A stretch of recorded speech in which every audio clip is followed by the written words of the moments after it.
Hello and welcome to episode 139 of the Ego Chall Podcast. My name is Preston Byers, and as always, I'm joined by my co-host Justin Binkowski. And on today's episode, we're talking about the Major 1 Week 2 qualifiers. The second week of the 2025 CDL season is in the books, and we are off to the holiday break. And before we know it, we will get to the first ever CDL Minor. But we obviously want to talk about these matches. We want to talk about maybe some of the things that have changed or maybe have stayed the same, unfortunately, for Atlanta FaZe fans. But before we get to any of that, how are you doing, Bink? Doing all right. Like you said, we're, second week of matches in the books already. Season's fully in swing and flying by. I know we do got a little holiday break coming up, but, before we know it, we'll be right back in there with the minor online and then more qualifiers before, we're on land. So, exciting stuff to talk about. Some unexpected upsets and some expected results for some teams. But, yeah, can't wait to jump right in. Two of the most interesting teams are two of the most popular teams this week, OpTic Texas and Atlanta FaZe. Is there a particular team that you would like to go and talk about first?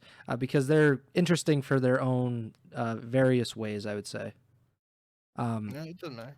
Let's go with OpTic because we talked about them so much on the last episode. If you want to go back and listen to the conversation before, it was all confirmed. But Huke replaces Pred in the OpTic Texas lineup for this week's CDL matches, presumably for the foreseeable future. The reports or rumors, I forget who said it, was that Pred, I believe, is the marksman from the Dope Check podcast. He said that Pred went back to Australia, so that would, presumably, obviously, we don't have CDL matches for a while anyway, so it wouldn't necessarily mean that he's gone when they get back, but it does seem like there might be some kind of separation here where Huke is the replacement going forward, but regardless, they play two matches this week. OpTic did with Huke in the lineup, and they go 2-0. They beat Vancouver in their first matchup 3-1.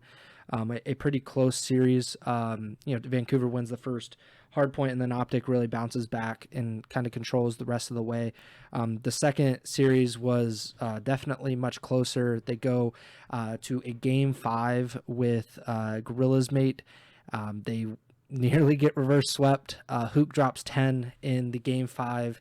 And he said after the game 5 in the post-match interview, he said, "I knew I was going to be able to be the big ice if I needed to." So the confidence is definitely there for Huke. OpTic looked pretty good, especially with all of the circumstances. I think this was about as great as they could look for, kind of all coming together in a week or so. What did you make of their two matches this week, OpTic Texas? Yeah, I mean, it's kind of like what we were talking about pretty extensively in the week leading up to this whole set of matches, but with the Pred and whatever rumors going on. We both were kind of, I think, on the same page that it felt like a pretty seamless, or we were expecting it to be a pretty seamless transition from Pred to Huke. We talked about the chemistry the guys on the OpTic had with Huke in terms of previously playing with him on previous teams. And just like the play style similarities between Huke and Pred, and it's kind of like what we saw here. It's, didn't necessarily take on, uh, you know, a team like LAT or some of the world beaters, quote unquote, you would say for, the contenders in the league and whatnot. But they had a couple close matches here. We saw a bunch of matches across the league really that have been close. Um, but for this in particular, the one thing I know we talked about was how would their S&D be affected by Mm-hmm. bringing in a new player on short notice and stuff. And I believe they went 3-0 in search with a Huke.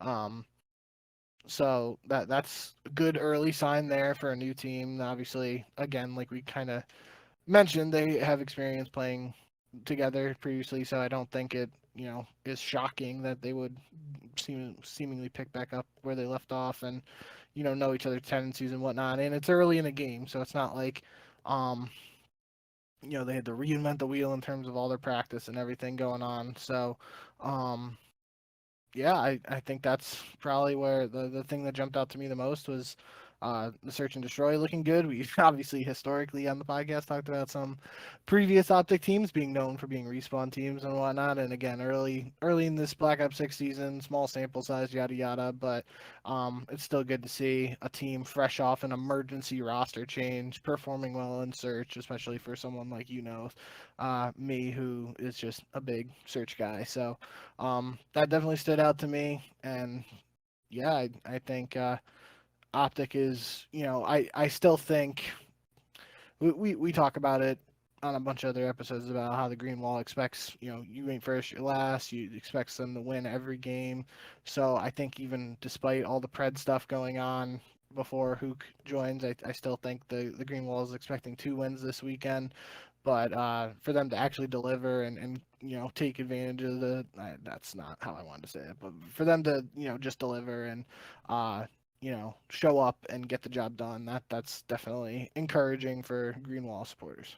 Yeah, the S&D stuff was the thing I was concerned most about, and that's why when we talked about the pick'em, I picked Vancouver over OpTic because the first match with Huke, I wasn't entirely sure how it would go, in particular with Search and OpTic. It's I wouldn't say hit or miss with respawn because I think that is kind of overblowing it, but it really only takes losing one of those respawns, and if you're really shaky in Search, it could be a 2-3-5 kind of situation where the Surge win.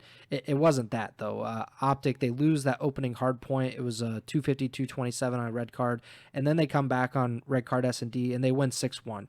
And I think what the most impressive thing is with this OpTic team this past week was that they won all 3 of their S&Ds on different maps. The first red card, then they went on Vault, and then they went on Protocol. So they showed that they can do it on a variety of maps, not just spamming 1 or 2 maps over and over and over again. So I think I was very impressed by OpTic. I think it gave me a lot of confidence for their team moving forward.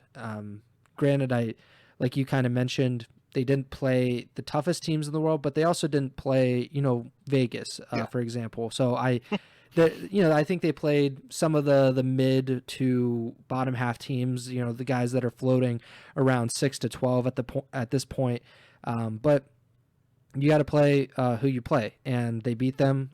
They went to a game 5. They didn't let it get to them that they were on the verge of being reverse swept, and they buckled down. They won Protocol S&D pretty convincingly 6-3, and honestly, that's as best as you can ask for. Again, with the circumstances that they were under, like this is a surprise roster change from everything that has been reported and been talked about. So it's not like, this was, we got to get rid of Pred because he's just so bad at this or with that. Like it was, they had to do this, and it seems like Huke was about as perfect of a replacement, or at least in this potential or this specific spot. I think he was about as perfect as you could get. So congrats to them. Congrats to the Green Wall that people aren't kind of dooming and glooming after week 2 of the CDL season. But I think they're in a really good spot as they get in to holiday break. One of the teams that is not in a good spot whatsoever as we go into this break is Atlanta FaZe. A team that has consistently finished at the top of the CDL's regular season standings for the first 5 seasons of the CDL's existence. They've always been the first seed going into champs. Granted, that still could happen. We are very, very early into the 2025 CDL season, but this is the worst start for Atlanta FaZe since the CDL has begun. They look so disjointed, which is not something that you could typically say about FaZe. And I'm just not entirely sure why that is the case. Because usually when a team looks poor or looks bad at the beginning of a season, you could say, well, they're a new roster. They're getting used to each other, blah, blah, blah. This is not a new roster. They should not be getting used to each other. They played an entire season together last season. And they finished, not the CDL season, but they won the Esports World Cup in June, I believe, or maybe July it was. They won the Esports World Cup. They showed that, okay, like we can compete against these top level teams. We can win tournaments, which was Obviously, something that they failed to do at the end of the season, where they got, I believe, sixth or something like that at champs, which was their worst performance at the CDL championship in their team's history. And now it seems like they're almost starting back at stage one, or starting at like the bottom, the bottom level, the ground floor, however you want to phrase it. Um, why do you, I don't want to get into like the granular stuff, but um, I don't know, like, is this phase roster the roster to do it, or is there a roster change that has to happen? Like, I'm just, give me your panic meter, because that was something that we talked about in the last episode. Like, if they lost maybe both of these matches this week, which they didn't, they won their Yeah. first match of the season against Vegas, who I think we all agree is the worst team in the CDL right now. And so they get that first win, but that is the lowest bar that you could possibly leap over. So where is your panic meter with Atlanta FaZe as we go into this holiday break? I'm still not overly concerned about phase, but I would say, like, the meter is definitely not on zero. It's at least slightly increased beyond that. The biggest, you know, I don't know if the biggest is the right word, but just an interesting tidbit or add on to this is, like, yeah, it has, just on paper and based on everything we know about the history of CDL and in these players and the matchups. Like, you'd say on paper Atlanta should be Carolina, but Carolina now is sitting at 4-0, and part of the equation, how you have to also have to ask, like, how good is Carolina? Like, is it just a case of, like, yeah, maybe you should expect Atlanta to beat them, but maybe they're just simply better at this point in the game? And I think that's the overarching, without knowing too much about what's going on behind the scenes and everything like that, it feels like in past years, FaZe was always that team that was just ahead of the game and, you know, knew. Maybe it's still a case of that where, like, they know some things and they're just not showing it early or whatever. But it always felt like that was FaZe's thing. Like, they just started out of the gates hot because they played well early on, and maybe they just adjusted to new games quicker or whatever. And maybe this time around they just haven't been able to get off to that quick start in Black Ops 6 because they just haven't adjusted to the new title as fast. And would have no idea why that would be the case, but, like, I think that's just got to be brought up. Is it like, maybe Carolina is off to a 4-0 start because they were able to adjust quicker and just have a better read on what the game plays like and all that stuff. But um I think, yeah, like, you probably, many people expected Atlanta to beat Carolina, but part of it you do have to factor in and try and answer the question of, maybe just this Carolina team is better than people expected. So, um, it definitely would be a slightly different conversation if Atlanta did lose to Vegas, because then I'm sitting here like, what the hell's going on? And I still think there is some degree of that. Like, it's still very confusing that a team with so many talented players like Atlanta, and obviously I think very highly of Crowder as a coach and just the whole staff and everything there. Like, you just expect more out of Atlanta based on what we've seen and the talent on the team and all that. But at the end of the day, you do have to look at the teams they've lost to, and all three teams that they lost to are undefeated. I know, again, small sample size, um, but Toronto, LA Thieves, and Carolina have all played well early on, and you know that's gotta, like, it's not a non-factor in Mm-hmm. why Atlanta is 1-3. I'm not saying, I'm not trying to avoid putting any blame on Atlanta or anything, because I do expect, like, you know you expect Atlanta to be a championship contender, and you expect them to be a team that's fighting to be in every single championship Sunday of every single LAN event. And based on what we've seen right now, like, if the qualifiers ended today, they'd be in the losers bracket of a major, which I don't think they've ever started a major in the losers bracket. Like, even LA Thieves had a couple of those online stages where they had, like, really bad runs online, and then they show up to the lands and they play well on land. Like, that hasn't even happened for Atlanta FaZe as far as I can remember. So, Definitely interesting times for FaZe. We're gonna have to see. Maybe they hit the grind a little bit over the holiday break and hit their stride and show us what we know they're capable of doing. But as of now, it's definitely a little puzzling that they're in this position. The one thing that I think we can both say about Atlanta FaZe in the past has been their consistency is unmatched. Where, like you were talking about, they don't go into the losers bracket. They don't start in the losers bracket, and typically they don't go in the losers bracket until like at least like winter semis, winter finals.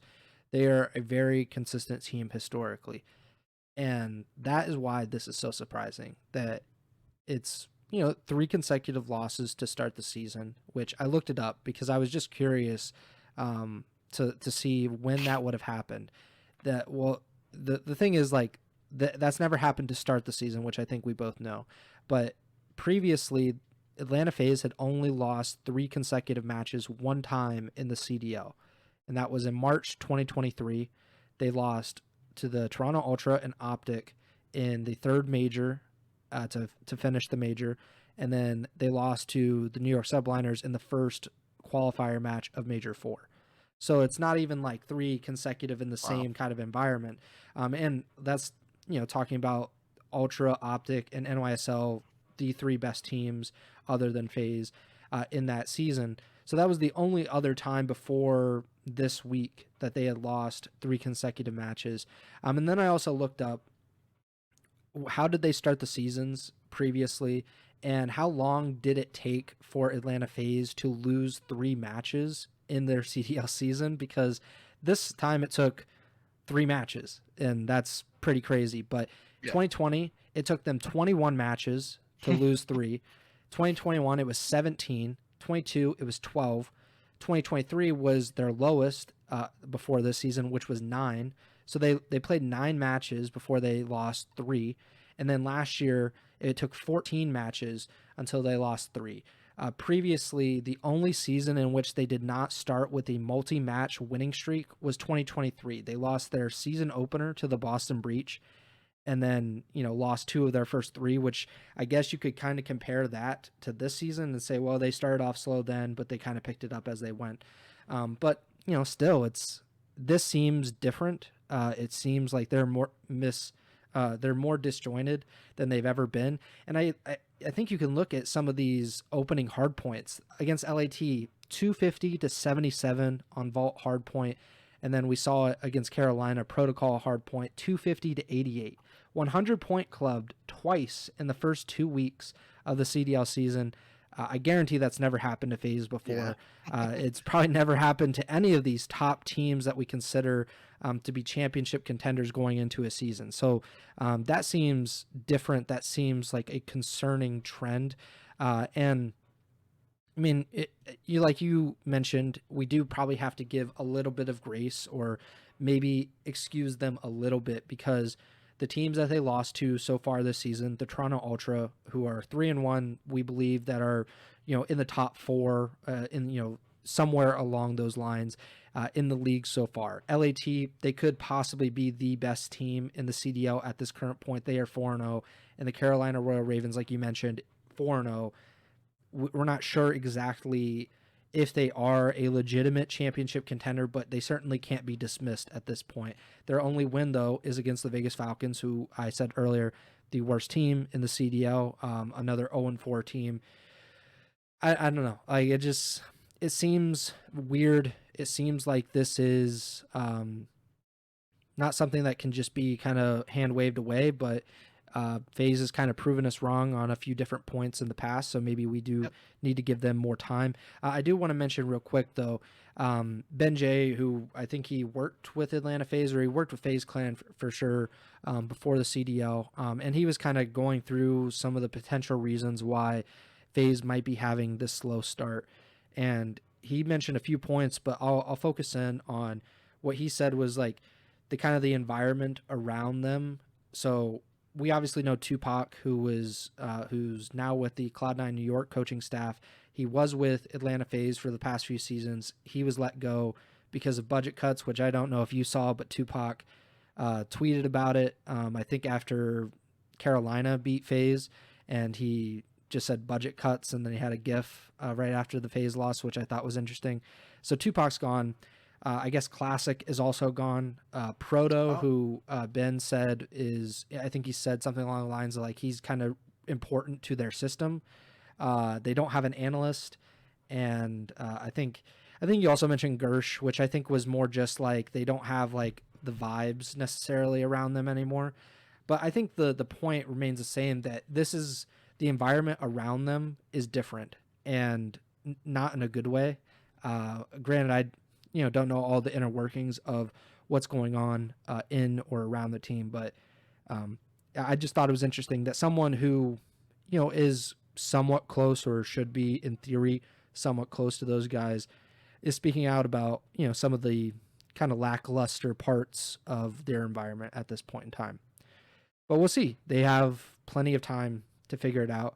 They're 1-3, I think 6-10 in the map count, if I'm not mistaken. So not the worst map count in the world, but again, something I've said on the past few podcasts. Like, I grade FaZe on a curve. I'm not grading them, on the same way that I'm grading like Minnesota or Vegas, for example. Like, this is Atlanta FaZe. They are historically the best CDL team. They've won world championships.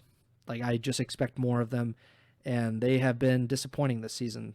So we'll see if they're able to turn it around.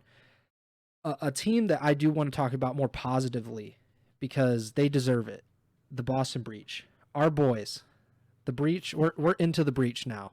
We are 3-1 now. They're 60% of the way to their season total in wins last season, and we're only 4 matches in. They are still going to game 5s left and right. We are 4 matches in. They've gone to 4 game 5s.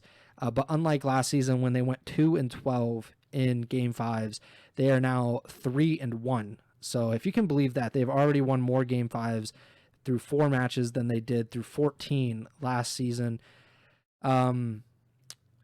Is Snoopy the MVP right now? I'm just going to come out and say it. Is he? He's probably our comeback player of the year, maybe. I mean, I think that's where I would go to start it. Think MVP probably has to go to one of the undefeated teams, and probably one of the guys on LA Thieves, without thinking too much or looking at the actual numbers. But all kidding aside, I mean, yeah, you kind of just mentioned it, and I thought it was an important point to illustrate with FaZe, how I kind of had that just feeling that, like, they're a team that gets off to a good start, and you went through the records for them at the start of the seasons before they had 3 losses, yada yada, and doing the opposite here for Boston in comparison, like, that just shows, like, you know this new squad obviously is more capable of finding success than the team that we saw last year, and that we got to give credit to Boston. Like, you know, I don't think joking is the right word, but just for lack of a better term, we kind of joked a little bit on behalf of Boston, like, after the World Cup. I know I did, at least. Like, yeah, they had their best placing of the year at the World Cup, but that's because they were literally in last place all the time leading into the World Cup. So this roster did perform better than the roster previously last year. I kind of played with that, but now, like, it's just like this. We're seeing they kept that roster from the World Cup, and they're seeing some early signs of life from that decision, and especially for a team we talked about over the offseason multiple times. There were legitimately reports that Boston Breach might be leaving Call of Duty Esports. For them to have this start to the season is got to be a good feeling for the people involved there, and as a part of that decision to keep on pushing on and continue in the CDL. Definitely can't say this was something I expected. I don't think it's something you expected either, but yeah, I mean, that's just the way things goes, I guess. Like, it feels like whether it's real life sports or esports in some capacity, whether it's COD or any other esport, there's always those teams where the people who just I know, like, in sports you got like box score watchers or whatever you say, like people who just look at the stats, don't actually watch the games and stuff like that. And like, I don't know necessarily what the equivalent would be for esports, but it's like, you got your paper analysts or people who just look at the roster on paper and are like, oh yeah, that team's going to be good. And then they go into like the LCS or Overwatch League when Overwatch League was a thing and stuff. And then that team stinks. And then conversely, you got the same thing where a roster, you see it and you're just like, oh, there's no way that roster is going to work. And then they come out and they're frying right off the bat. I mean, we kind of will get to Carolina, but that was at least part of like the conversation when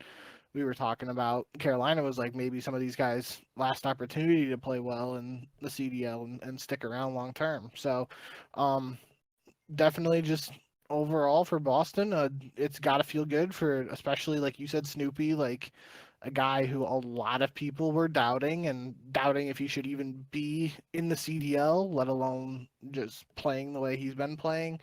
Um, and for all those guys on the team, even like Awakening and Cammy, like Cammy more so than Awakening for what I'm about to say, like in terms of like MVP stats and stuff. Obviously, people joke about nicknaming like Big Wake, Giga Wake, all that stuff. And I don't think he's necessarily ever in like an MVP conversation, but just definitely in an All Star conversation. Like a lot of feel good stories for the guys on Boston if they continue to play well. But I think that's also an important element is like that this can't just be like a honeymoon phase or just like a spark at the start of the season and then they fizzle out and lose a bunch. Like they're gonna have to keep this up, and obviously early signs indicate that they're definitely going to be more competitive than we were last year. So, for Boston fans, people involved with that roster, the organization, definitely gotta feel good about where they're at right now.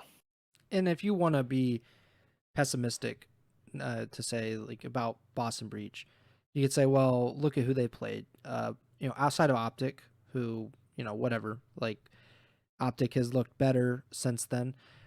Boston's played Minnesota, who they lost to, and then they played Miami, who's 1-3, and Vancouver, who's 1-3. If you want to be pessimistic, you can say that. If you want to be optimistic and say, when they played those types of teams last season, they lost like almost all the time. Like there were again 5 matches they won last season, and they went on a very very long losing streak for like the back half of the season. So if you go back just a calendar year, they're losing these matches, and they're not losing them right now. And I think the fact that they're winning them in game fives is really really impressive.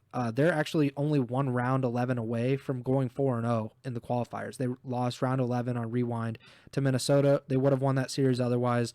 So I'm happy for them. I think you kind of hit the nail on the head. Like there's a lot of doubt about Snoopy in particular, but also a lot of these other guys who were in and out of the CDL last season or maybe even multiple seasons now, and they're doing really well. And I think that can't go understated, or can't be appreciated enough to see guys come back. I'm always really bearish on guys coming back into the CDL because there's not a great track record for those guys. Understandably, like it's very hard to be competitive at this top level in competitive Call of Duty, but I like someone like Gunless. I think I was very pessimistic about his return last season. It didn't end up going well for like him or Minnesota, but like just that kind of using him as an example, it's just very tough to come back in and just be on the same level as some of these other guys who've been playing against the top level competition over and over and over again for the past year or multiple years.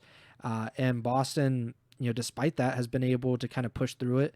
And Cammy, who was an MVP level a few years ago, he's looking really good now. And maybe it's just he's found the right team. And to kind of piggyback off your point, like we do kind of underestimate the teams and the aspect of teamwork and whether guys can work together to actually accomplish goals. It's not all about just stacking talent on top of each other, which does help. You look at LAT and OpTic and previously FaZe and NYSL, like those guys where it's just like, oh, we just have so much talent, like we're just gonna see if we can overwhelm teams with this firepower. Not every team is able to do that though, and the Boston Breach isn't able to do that with just sheer overwhelming talent and star power, but they're finding ways to win, and that is incredibly important. And it's put them in a really good position as we go into the holiday break and as they get into the minor. Yeah, I just want to highlight too. There was one I just remembered when I was looking through the notes. I know we talked about it last week when we were going over Boston's matches for this upcoming set. We both picked against them in both matches against Miami and Vancouver, and we were both kind of like, this is just an opportunity. I know I said, like, this is an opportunity to see more of Boston and all of those teams combined, because those are three teams, like, middle of the pack or, below, potentially on paper, and we just wanted to get, more sample size, and obviously both of those matches end up going the distance to a game 5. But the one thing I just remembered now when I was looking through it was literally the first map, Vault Hardpoint against Miami. It was like that hard point where the two houses are on the back of Vault on the opposite side of where the pool is. I believe that's P4, but I'm getting it mixed up in my head. But no matter what, there was like a route Snoopy was taking on the left side of the hard point, and there's a door facing the side he was pushing, and like it almost, just to me, it felt like it kind of just showed growth in terms of Snoopy as a player, because I feel like it would have been very easy for the Snoopy we saw at points last year to just rush headfirst into that door right as he, turned the corner and just try and chow whoever was in the hill. The hill had just popped, or it was about to pop. I don't remember exactly. But instead, Snoopy makes a play. He just ignores that door and goes around the back. And I think he might have only gotten 1 kill or 2 kills. I can't really remember how it went down. But I just remember I remember that route he took, like where he just goes around, and like that kind of, just to me, I could be like over dramatizing it, but that really just felt like to me something we probably didn't see out of Snoopy in the past, where he could have very easily, and I mean other players the same thing you could probably say for too. It's just like it felt like the easy play in that scenario would have been for him to just go right into that door and chow whoever was in the hill. Instead, he makes what turns out being a play to help his set up his team for the winning and further go around, force engagements out in the hill, and I'm pretty sure that's where Boston came out on top, win the spawns, etc.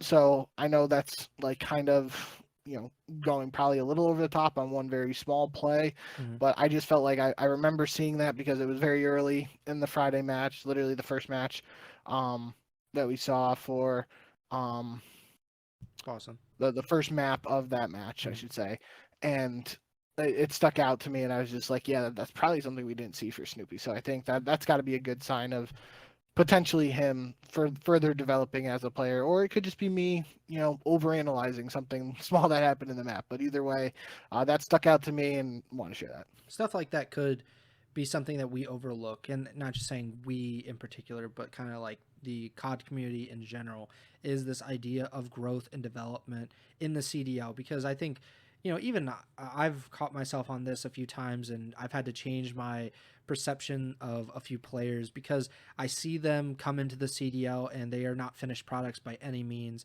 and then I kind of judge them. I look at them and I say, well, they're just not at this level, like they, and I try to think like, oh well, they'll just never be at this level.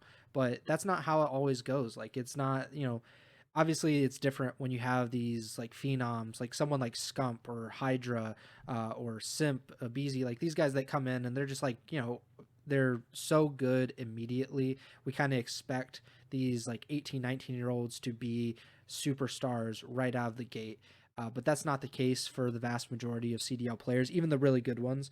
And not to say like Snoopy is on that level by any means, or he will be, an MVP caliber player.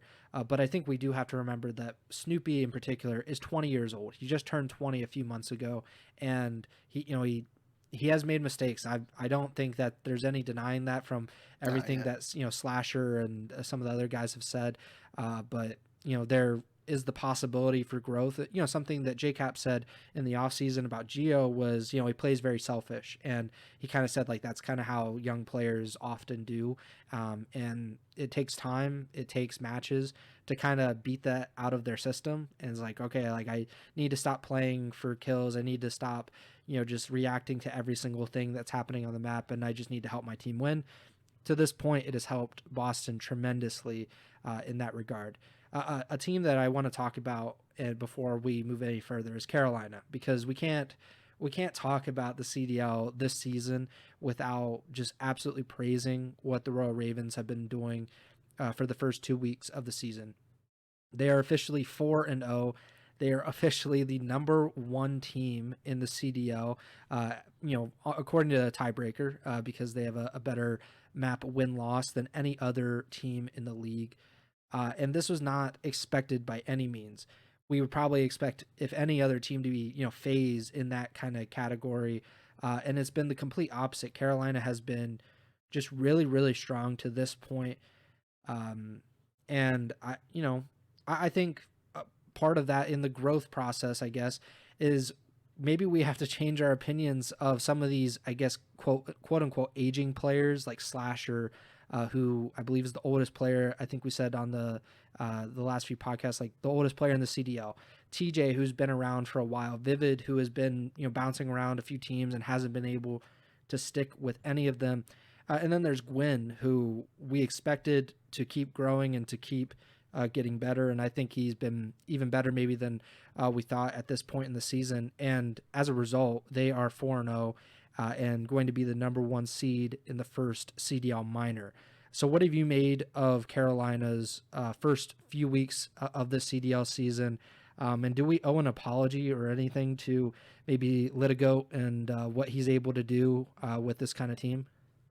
I don't think we need to owe an apology. I mean, we definitely we brought up that point of potentially this being the last opportunity for some of these guys on Carolina. But I was gassing Vivid up on being excited about just seeing what he was capable of doing with an AR in his hand when there were the reports of Vivid potentially switching to that AR role. And I think that was there were just questions around all of the players outside of Gwyn really on this team, like Slasher. After the Boston stint last year, didn't compete, so he was off for the second half of the season last year. And then TJ played well on Carolina last year, but he also didn't start the year on Carolina. That was a major one qualifier pickup, and he stuck around from there, but obviously has some pre-existing chemistry with Gwen to at least stick around and build off of. And then Vivid, like I said, yeah, that was a question mark or a wild card, if you will, for in terms of the role switch for him and the play style we saw from him historically in previous seasons. So it was definitely just some question marks around this Carolina team, and I don't think people necessarily were expecting them to be a 4-0 team right now, especially with a matchup against Atlanta FaZe that, like we were just talking about not too long ago, a lot of people probably expected Atlanta to win that one on paper. I do think it's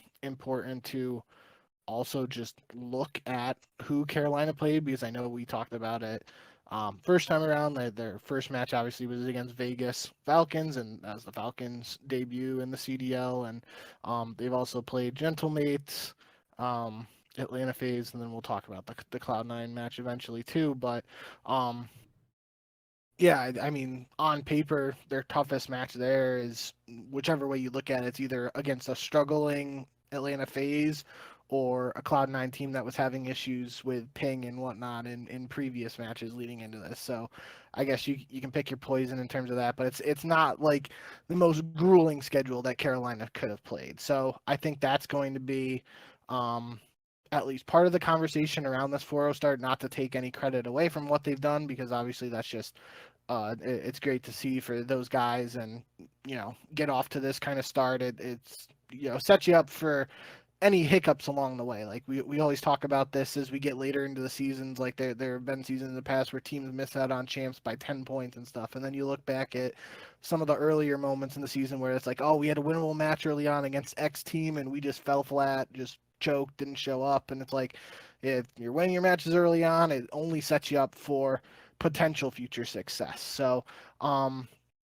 especially for I've talked to Slasher a bunch in terms of interviewing him and stuff before. Like, I think he's a really smart player, and I think very highly of him. So I think this is really great for him in terms of getting off to a start like this. And he's the type of player that can thrive off of that momentum, I feel like. And he's not going to be someone who will get complacent with a 4-0 start. He wants to win. That's always been what's driven him on whatever team he's been on in the past, and he's going to want to continue to succeed with this Carolina squad. So it's going to be exciting to see where they're able to take things from here, but I definitely do want to see them play against, some of these other teams, and obviously we will eventually. But yeah, like I said, don't want to take any credit away from what they've accomplished so far, but I will like to see them square up against some of these other teams that we got playing well too. Yeah, I think that is at least a point to be made, is that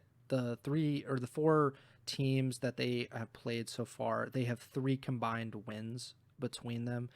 Because you have 1-3 C9, 1-3 FaZe, one or excuse me, I think it's actually two wins between them, because I think LAG and Vegas are both 0-4. So like, obviously all four teams that they've played are not performing up to standard, or they're just not good. I guess is the way to put it right now. Still early. Yeah, but everybody has kind of like the struggling beginnings, and there's always going to be teams that start slow. I don't think we necessarily expected it to be C9 and FaZe in particular, but that's how it went this season. But Carolina has made the most of it, and in a lot of ways they've kind of been dominant in some ways. Like they're 9-2, I believe, in respawn so far this season. 6-1 in hardpoint. Their only loss was against C9 in the opening hardpoint of their series today, and then they come back in the second hardpoint in nearly 100-point club C9. It was 250 to 105 in the second hardpoint, and they end up reverse sweeping that series. So like that stuff where some of the momentum can be broken, and then they're able to kind of get back on it and win those matches. That's very important. It's something that we didn't necessarily see from Carolina in the past, where they could beat up on some of the worst teams in the league, but even then they were not always the strongest, and they would let up those losses. And like you were mentioning, these kind of matches do matter in the end, because there might not be a big difference between 8th and 9th, or maybe Carolina will be higher, but you definitely want to be like maybe 5th instead of 6th, so on and so forth. So, I'm really, really impressed by what Carolina's been doing. Way better than I thought. I expected them to be, fighting. I don't know exactly where the tier was, or where I had them in my tier list when we did the preseason power rankings. But I certainly didn't think that they would be 4-0 after week 2, or anywhere close to that. And they should be praised for that.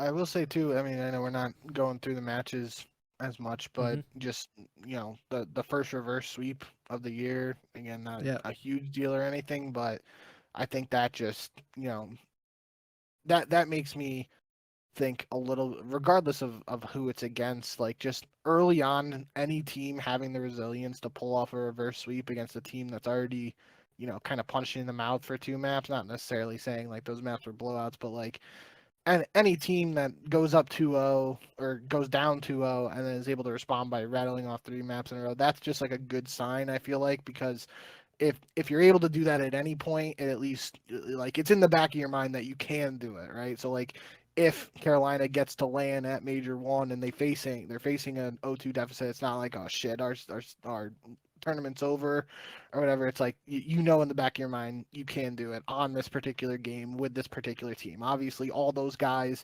have had reverse sweeps on various teams and various COD games and wager matches, lands, etc. But just knowing, again, like reaffirming and just getting that confidence, I feel like is important. So that was good to see today too from them in particular. Which way do you want to go now? Maybe we start with, or maybe we continue with LAT. And kind of just talk Sure. about what might be the best team in the league. A team that is right up there with Carolina at the top of the standings. LAT now 4-0 to start the season, which quite quite expected, I think, for most of us. Granted, they have played a few tougher teams, but and have been tested a little bit. But I think we generally thought, with the talent of this team, that they were capable of winning these first four matches, and they have looked really, really impressive. I think they might be the only team where every player has a 1.0 KD or better so far this season, but they have looked incredible, especially in hardpoint. They are now 7-1 in hardpoint. I mean, I think we all expected them to be good. Maybe they have been better. Are they? Would you say that they're the best team in the league to this point, or do you have anybody above them at this point? No, I think right now you got to stick with LAT as the top team. Like most people had, you know, the 3 team league or however you want to phrase it. Most people were looking at LAT, OpTic, and FaZe in no particular order there as the top rated teams coming into the season on paper.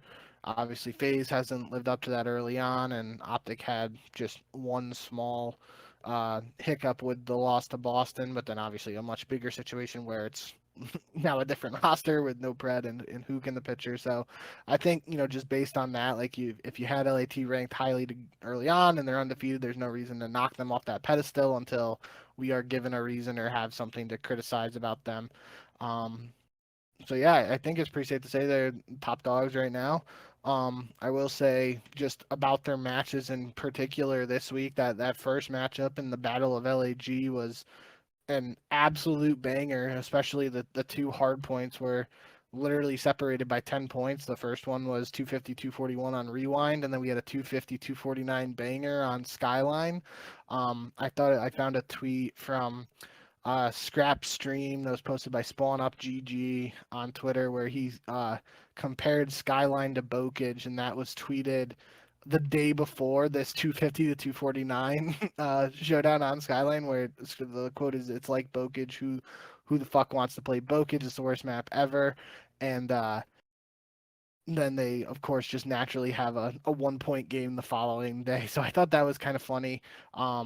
Me personally, Skyline was actually, I was just a little surprised because I feel like Skyline, at least in pubs for multiplayer, is a very exciting map. It felt like it wasn't necessarily too small, but because there's in the pub rotation, there's like Babylon and um, the map with the hangar that I'm already forgetting the name of because I've been playing too much zombies.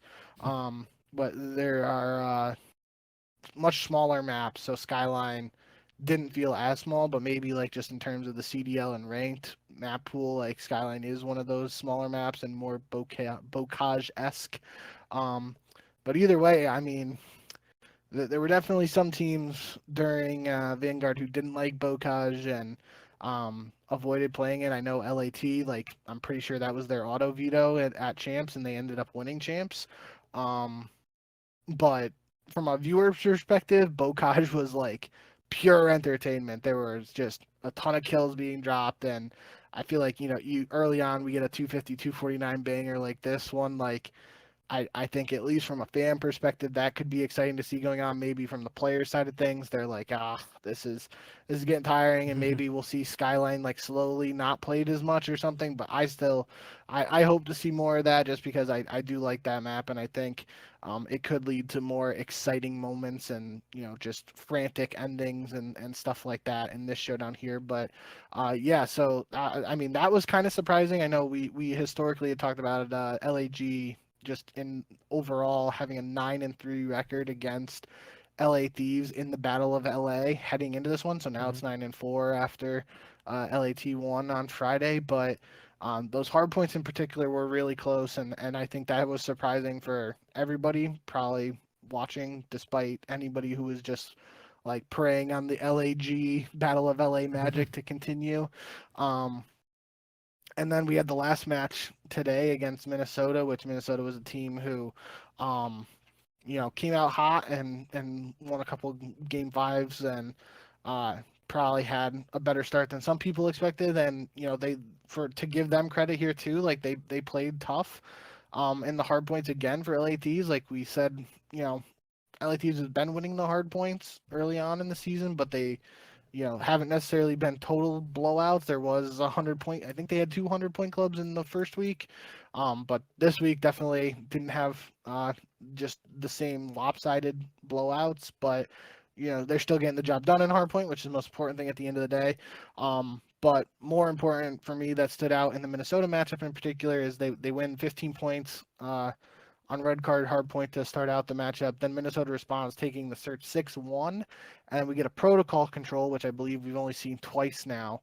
Um, but we get the protocol control, and Minnesota goes up 2-0 in that. So they're one round away from taking a 2-1 series lead against LA Thieves, and the Thieves pull off a reverse sweep into control, take it 3-2, take the following hard point, so they win through the respawns and close out this weekend of matches undefeated. So that was obviously a turning point. We always talk about control being like that swing mode or the map 3, no matter what the mode has been like in Call of Duty being the swing mode. An example right here, very evidently, of just, Minnesota was very close to making things even more interesting and changing the narrative a little bit potentially. But at the end of the day, LA Thieves is just a really good team, and they've shown it so far. And I'm looking forward to seeing as much of these guys play as possible, because I think, for as much as we're talking about them looking good early on and playing well, like I think this is the team that they realistically can only get better as they play more, and that's got to be a scary notion for the rest of the league. Yeah, for sure. I do want to kind of keep on LAG and Minnesota. I think that there are a few teams that we can kind of group together here because I'm not entirely sure what to make of them as we get out of this first 2 weeks. I have four teams that are just kind of weird right now: Miami, Vancouver, LAG, and Minnesota. For different reasons. Obviously, LAG is at the bottom with an 0-4 record, and then Minnesota is at 2-2. Vancouver and Miami both at 1-3. But I'm not entirely sure what to make of these four teams because LAG they're 0-4, sure. But as you just mentioned, they gave LAT a pretty good run. Had very competitive hard points that could have gone either way. They lose game fives to both Minnesota and OpTic, and they lose a series to Carolina, who we've talked about is 4-0 and is looking incredibly good at this point in the season. And then you look at Minnesota, they started 2-0, like you mentioned, they win those game fives. And then they come in this week, they play C9 and they play LAT. They lose in 4 games to both of those teams. Vancouver, they've only played teams that are either 3-1 or 4-0 currently. And Miami has lost 3 consecutive game fives. So I'm not entirely sure if they're good teams, if they're bad teams, if they're just somewhere in the middle. But what do you make of this kind of? I think it's more of like a logjam in the middle. I guess we always kind of get this, but would you agree that these four teams in particular are kind of hard to place at this current point in time? Sure. I mean, that's just the thing, as we're going through all of these teams, really, like it's 4 online matches that we're judging these teams off of and trying to draw conclusions for. So it's still incredibly early on, and even though we've talked about FaZe a great deal, but just for lack of a better example, like, FaZe is a team where we're talking about right now them struggling and being 1-3, but at the end of the day, like that narrative could be just completely flipped later on in the season, and multiple people probably expect that to be the case, right? So, I think that's a fair assessment for all of these teams. Yeah, they're not getting off to, and in some cases they're not getting off to the start some of them may have hoped, and it's how you're able to respond to that adversity, and what you're able to do to change things around a little bit, regardless of what your specific situation is. But I think that's just like some of these teams that we didn't necessarily consider as SS tier heading into the season.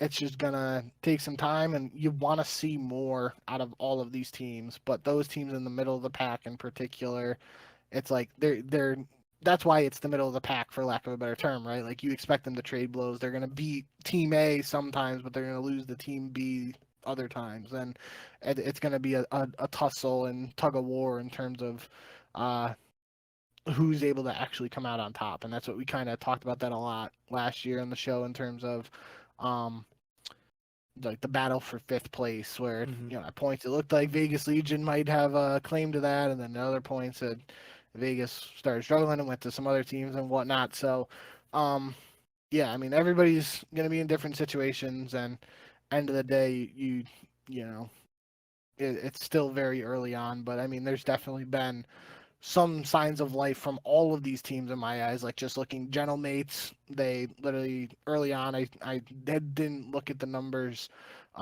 for these most recent matches, but I just know the first set of matches I had highlighted Lens and being like, he was showing up and slaying well early on, and that was a good sign for this potential NYSL reunion roster of plus wins minus Hydra. Like if he can kind of step into that role to any degree, then that's got to be where this team finds success.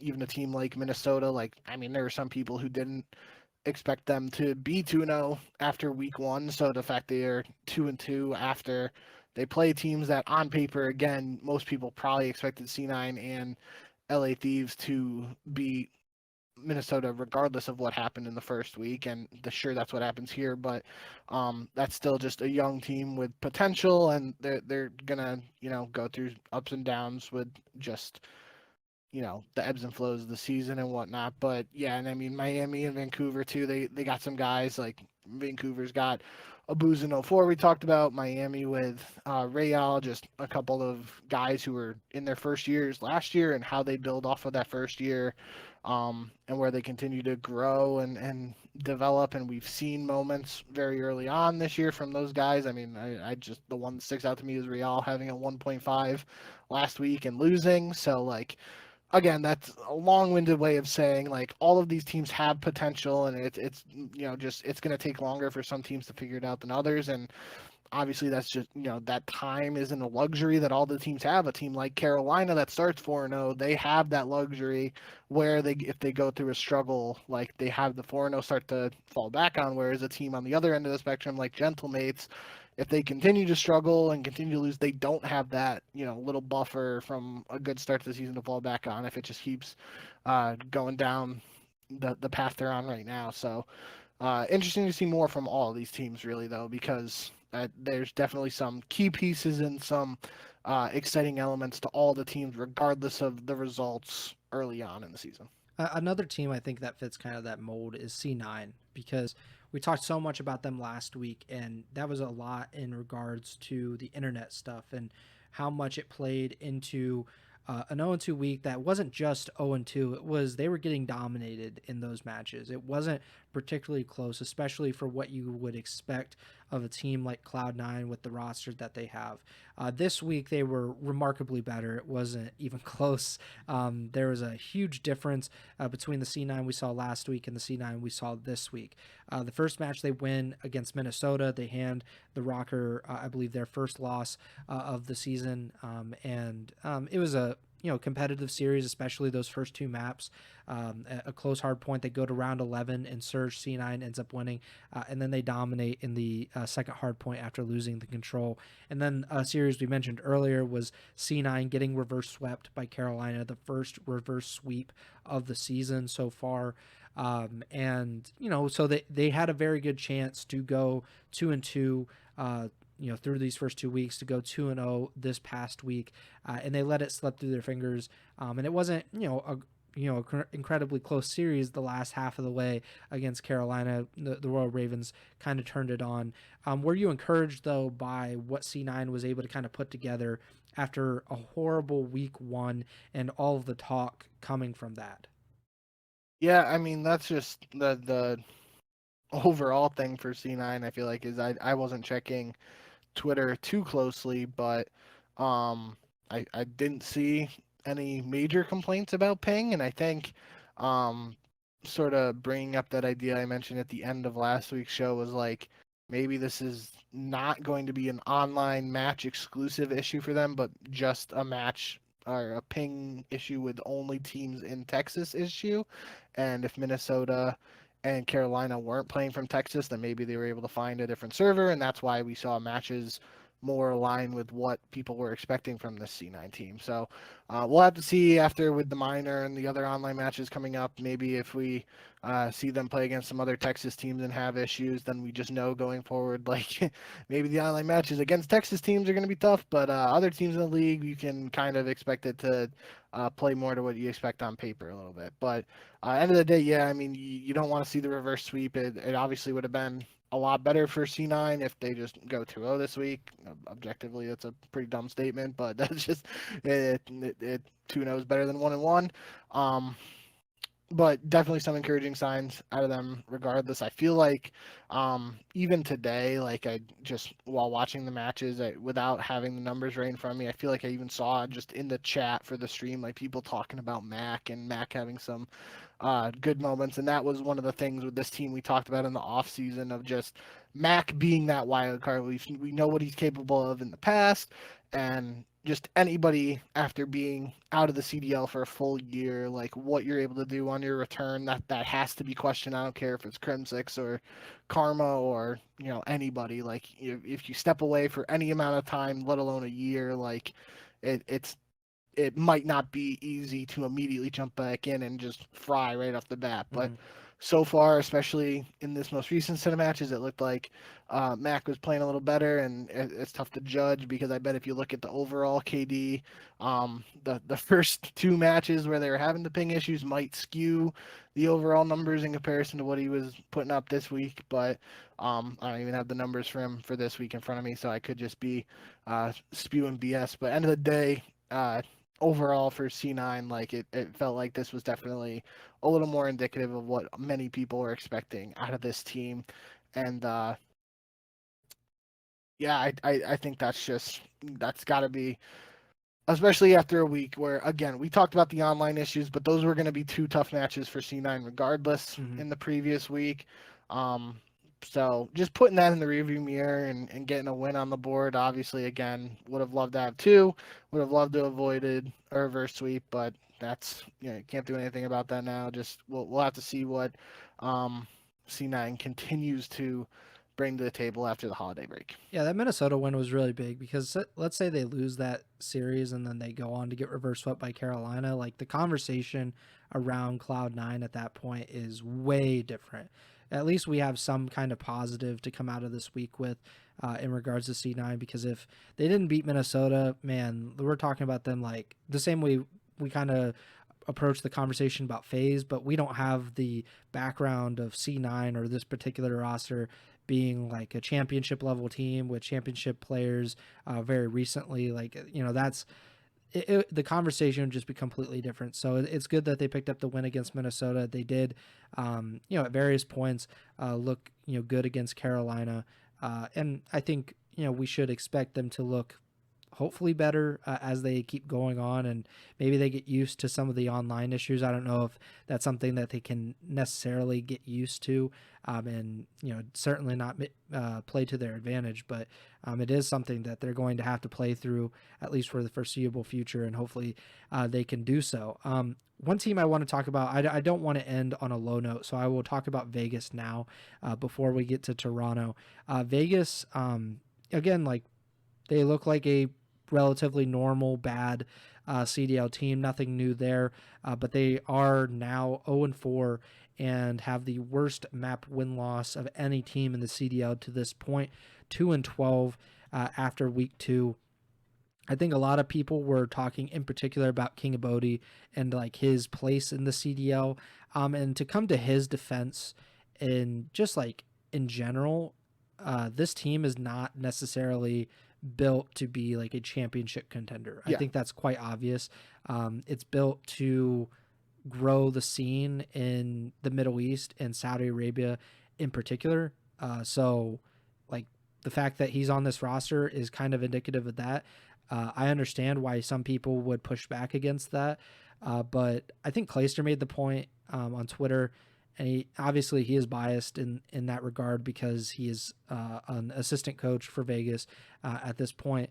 But if you look at what the Legion were doing the last few seasons, where they were fielding, a minimum roster, essentially trying to spend as little money as possible on their team while maintaining that they had a CDL team, I would much prefer this, where there's at least a goal, or there was some semblance of a goal for the Vegas Falcons in kind of promoting Call of Duty in a different region that, Call of Duty is not necessarily known for, rather than Vegas, who's just kind of, not getting to champs, or getting close to champs and not fielding championship level rosters anyway.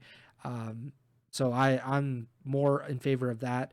But Kicks looks good. Like he looks like he might be like a CDL level player, at least just in the talent department. So for that part, it's good. It kind of exposes us to new talent and guys that we would have never really seen at this stage, at least. Other than if not for the Vegas Falcons coming in. So I'll say that. I don't know if you had any thoughts about Vegas and kind of what they're doing right now, but it's obvious that they're the worst team in the CDL. I don't think other CDL teams should be losing a series to them, but I think it's possible. Like they're able to, they pulled off a map against FaZe. I don't know if that says something about Vegas. I don't know if it says more about FaZe. They won a map against Carolina, which is impressive. That's something that FaZe didn't do. So I don't know. What have you made of Vegas so far? No, I mean just overall, like even some of those worst teams that we talk about, like who was it, 2022 Paris Legion or whatever, the team Something that like won that. only 2 games, and then even a team like Boston last year, like those teams didn't, like the Paris Legion team that only won 2 games. Yeah, sure, they only won 2 games, but like let's just for the sake of recency using Boston last year, I think the Boston team had 8 wins last year in the CDL season, not counting the Esports World Cup. So like even your team that's at the very bottom of the barrel is still winning matches. So realistically, this has been the case in Call of Duty, no matter what, is that any team can beat another team on any given day. Now this Vegas Falcons team is at more of a disadvantage than some of those other teams in previous years where the players on the team just don't have that CDL experience. This is the best competition they have played against in their Call of Duty careers. And, it's going to take time for them to adjust and learn. But that's the important thing for this Vegas Falcon squad this year is just if the plan is to stick with this roster for the foreseeable future, they have to gain as much experience and just be sponges. I feel like I've used that word a lot when talking about them, and just soak up as much information and knowledge and experience as they can from all of these matches. Like, yeah, you don't want to go a full season without winning or anything like that, but these teams, like, whatever the sayings are about like losing is learning, yada yada. I don't need to go on too long about it, but realistically, like that's just where that team is right now. Is like they're gonna go in, and I highlighted it in the past episodes. Like there was that moment against Carolina. I remember. I think it might have been Khaled or Kicks or whatever. I can't even remember who it was now, but he was on Skyline Search against Carolina, and like it was like a very tight angle. He was by the stairs by Piano, and he was looking towards the bomb, and Slasher was on a head glitch on the table, and he just like literally like just aimed right on it and snapped and evaporated Slasher, and I was like, holy shit, like that just really took me off guard. Like, probably anybody else does it, I probably would have had a similar reaction, but just not just like, wow, I'm mind blown that just happened like that. Um, but that's just like these guys can shoot, and they're just gonna have to learn how to play the game the way it's played over here. And like I said, this is the best experience they're gonna. This is the most valuable time they have to learn and gain experience. And um we'll have to see how they're able to go from here. But I mean, it's gonna. I feel like it's inevitable that they're gonna win a match this year, Yeah. and then we're gonna have a whole talk about, oh my God, like is this the sign of the apocalypse or something like that? No, it's not. It's not necessarily that. I think I feel like it's inevitable, it will happen, and we'll have a conversation about it when it does. Um, but it's just that's the nature of Call of Duty. Like team, I mean, we literally had Boston beat OpTic. OpTic Yeah. early this year, so like any team can realistically beat any other team on any given day. That's just Call of Duty and what it is. I mean, you even have a sport like baseball. You play 162 games. Like the White Sox had a historically bad year this year. They still won 30 something games, and they didn't go 0 and 162. So like, it's just not a great example for esports fans. But yeah, end of the day, like tough start for Vegas. I think most people expected this, but it's what they do with these losses. Like they can just sulk and be upset about it, but I don't, from what I've seen so far, obviously I don't know those guys, but from what I've seen so far, it doesn't seem like that's the situation is. And obviously we know Clayster, and we know what how passionate he is about winning and being competitive. Like it feels like if they work together, they can learn from these losses early on and try to be even more competitive than we are. I mean, quite frankly, there were probably some CDL fans who thought they wouldn't even win a map to start the year, right? But they've Hmm. definitely been more competitive than even those very pessimistic onlookers would, just expect from the squad. So yeah, I think the bar is low for a lot of people's expectations for Vegas Falcons, but I think even the low bar is slightly higher than what people would have thought going right into the season. Yeah, and I if those guys should be delusional in a way, because like every athlete is, they think that they're best, they think they can win any map or whatever. Like that's something that they should take with them. At the same point, they should understand, and people around them should be understanding, like, okay, we're going to lose. Like, we did not build a championship level roster. It's going to be very difficult, especially in the beginning. But as long as we're making progress, then that's kind of a win in and of itself. But to kind of your point, and look at the Boston Breach last season. Like, they went on a 15 match losing streak, months at a time without winning, and then they beat OpTic Texas, and they snapped their losing streak, and that's all it takes. Is or Boston won. They didn't win another match that season. Like, they lost their last few matches of the year and they were done. But they beat, at the time, the best team in the game, and it just happens. Like, there's teams that will go through slumps, and slumps so bad that a team like Vegas can beat them and will beat them. I'd be stunned if they went 0 and whatever 28 or whatever it is, however many matches they'll play this season. That just seems impossible at this point. So they will win eventually, and like you said, we will be talking about it like, oh my God, should this other team break up because it's so bad? But they've done about as expected, a little bit better than expected to this point in the season. And to finish on a high note, let's talk about Toronto, a team that finished 4-0 in these first 2 weeks of the Major One qualifiers. Definitely better than I expected them right out of the gate. And where would you put them? Because I think both of us were thinking. Oh, I was thinking a little bit lower than you, so I was, thinking maybe somewhere around fifth or sixth, and then they're kind of fighting for that fourth through sixth spot. But it certainly seems like they should be considered in probably the top three, maybe even the top two, if you're not entirely convinced of OpTic with Huke right now. So where would you kind of put them if you're, we're not doing our entire power rankings. We'll do that on the next show. But where do you think Toronto is after these first few weeks of the CDL season? I really honestly don't have a good answer. Obviously, anybody who's listened to the past couple episodes knows how excited I've been about what we've seen very early on with this Toronto roster, but it's a weird spot because longtime Ego Chall listeners also know just like how much I believe in FaZe and those guys and the talent on that roster. And obviously I understand Toronto beat Atlanta already this season, but how much stock can we put in this early sample size and how much can that impact the power rankings to the point of like Toronto jumping FaZe, for example? I don't have a solid answer to those questions, and I don't think I would want to move them. But for the record, I mean, I like you said, I had Toronto fourth heading into this season, so I'm very confident with where I rated them beforehand. And if I had to, gun to my head right now, I would probably keep them fourth. And I would say like, yeah, you can probably debate maybe having them jump FaZe, and because I mean even for 1 through 3 we didn't I didn't give like a solid Mm-hmm. one is one a that for Toronto or for Thieves, OpTic, and Atlanta. I didn't necessarily rank them 1 through 3. I just said they are the top three, and then I gave Toronto for 4. But so I don't know. It would be tough. You could definitely debate it, especially just based on what we've seen so far. But again, it's very early. Only 4 online matches to judge that on.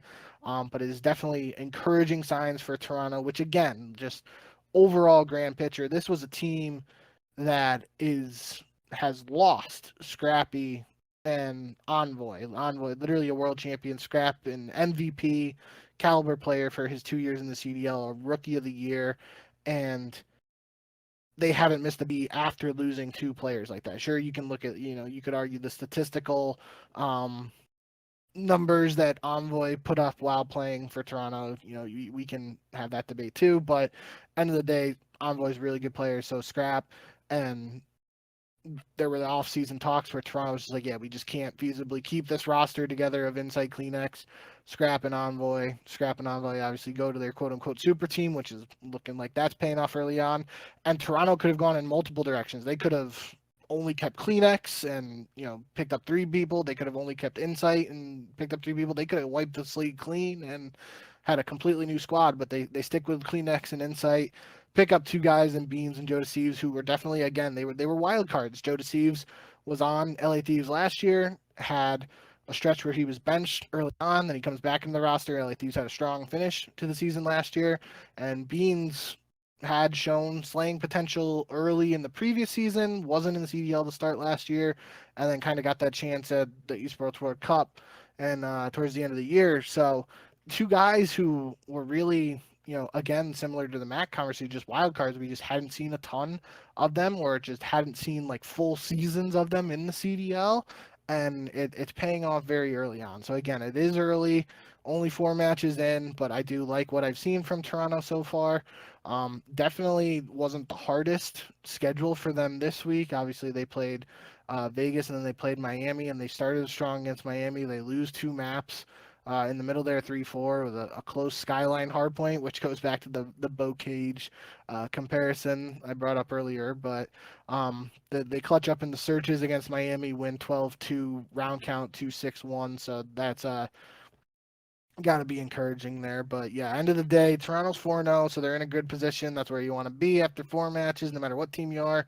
You want to win as much as you can. So I like what I've seen so far. It will be interesting to see how it plays out for them, just continuing to go forward. But I do think it's exciting that Toronto is in this position when you could have argued that, like, after losing players like Scrap and Envoy, this might not have been a possibility.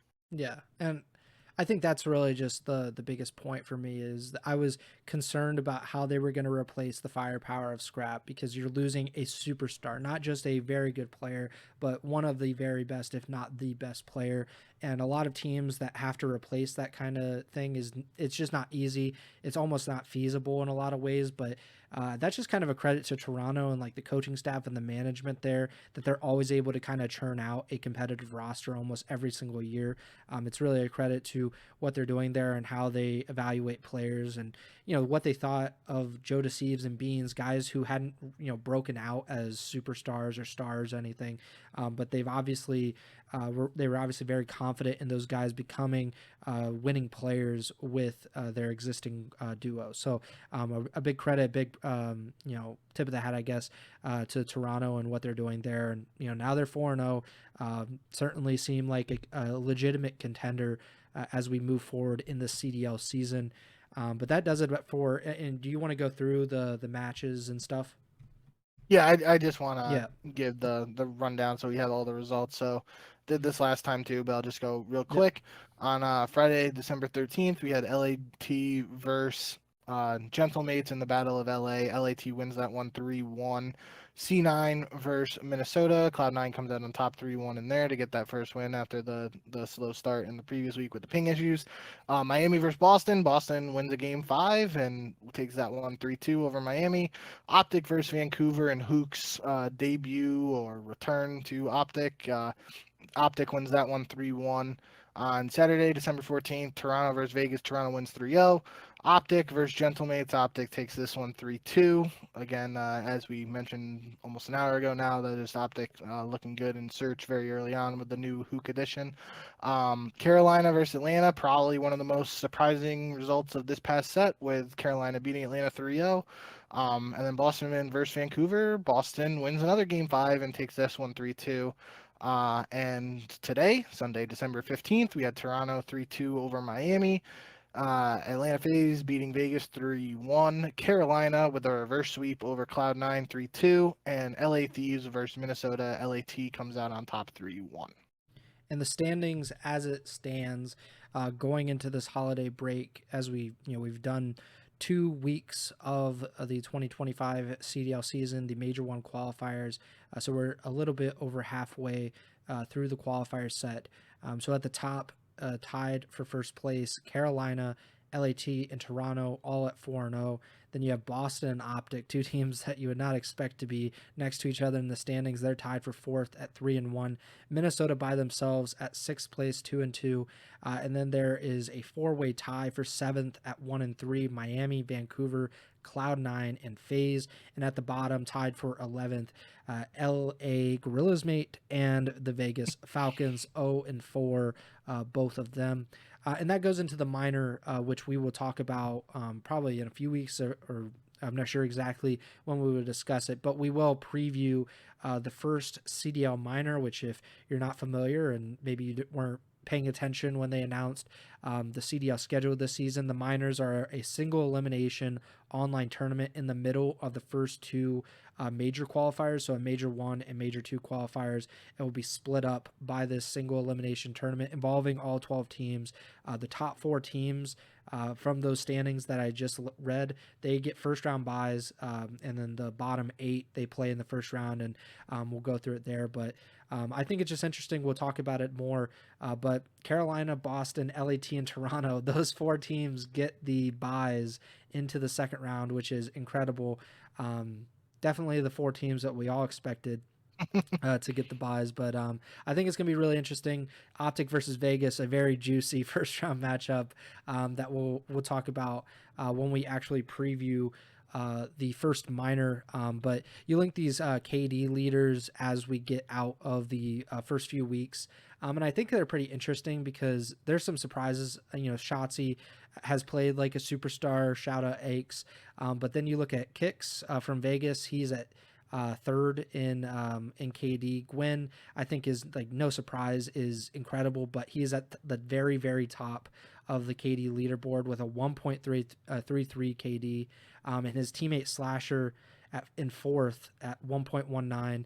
And then you got Dashi and Pred is also there at 1.17. Your boy Kleenex at seventh with a 1.17, and Scrappy is the last player on this leaderboard with a 1.13 KD.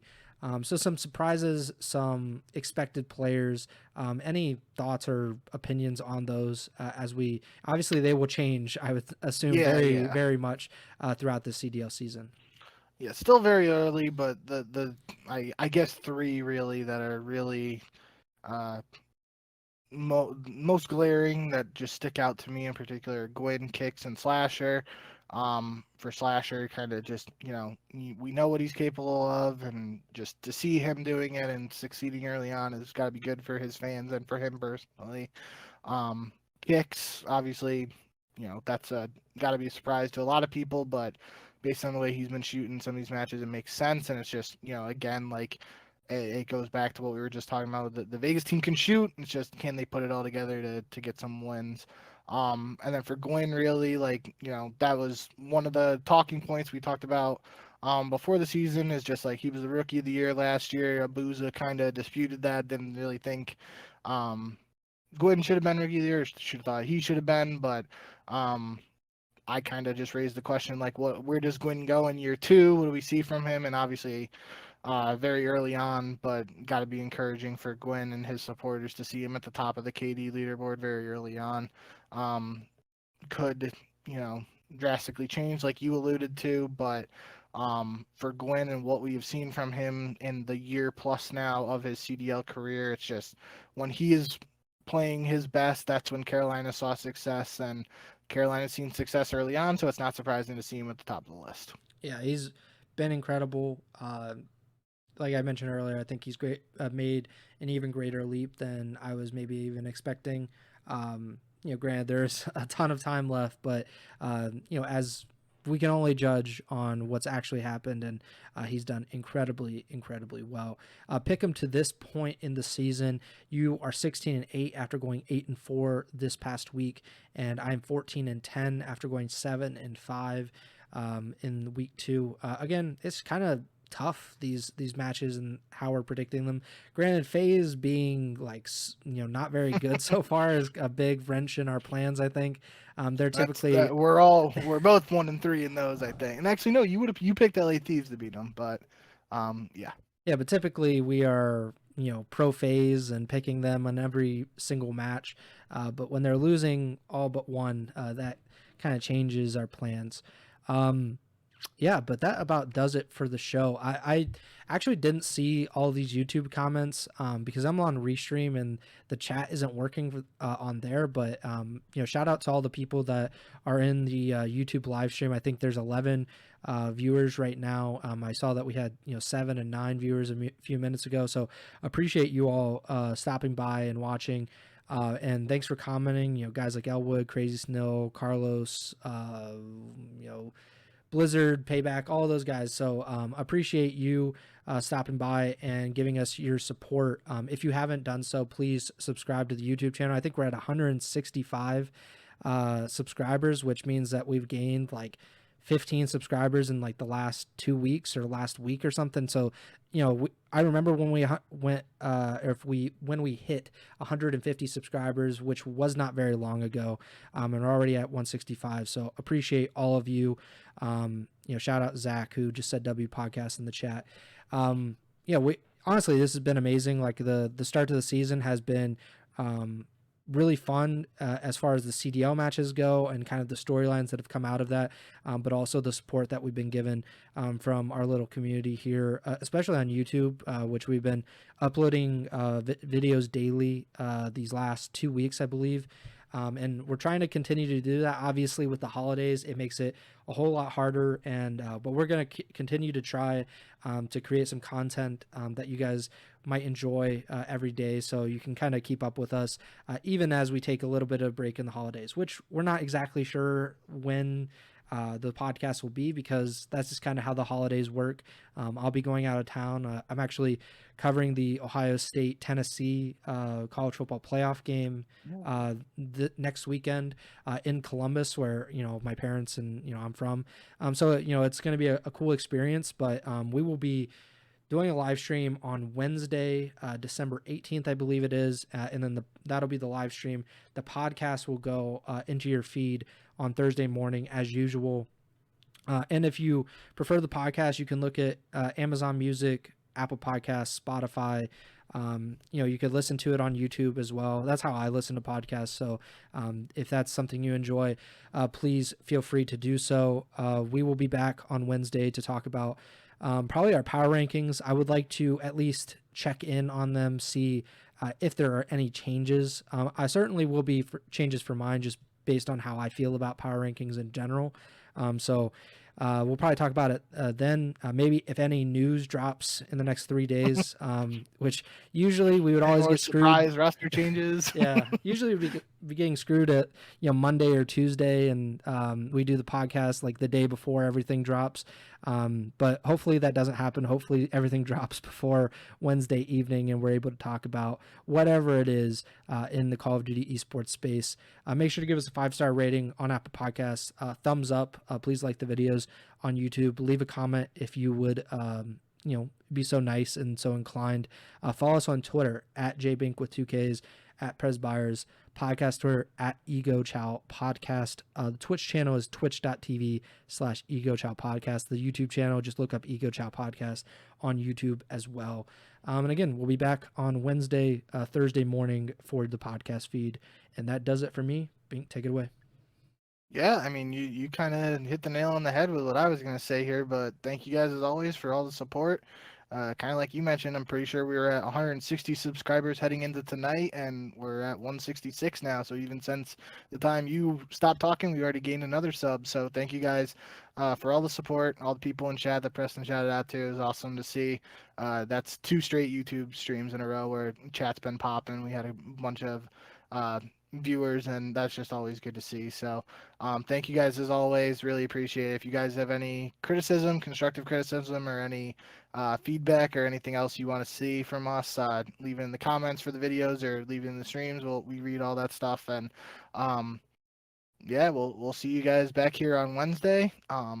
We'll figure out the holiday stuff like Preston said, but we got more stuff to talk about before we get to that point. So yeah, thanks as always, guys, and remember to send the chow.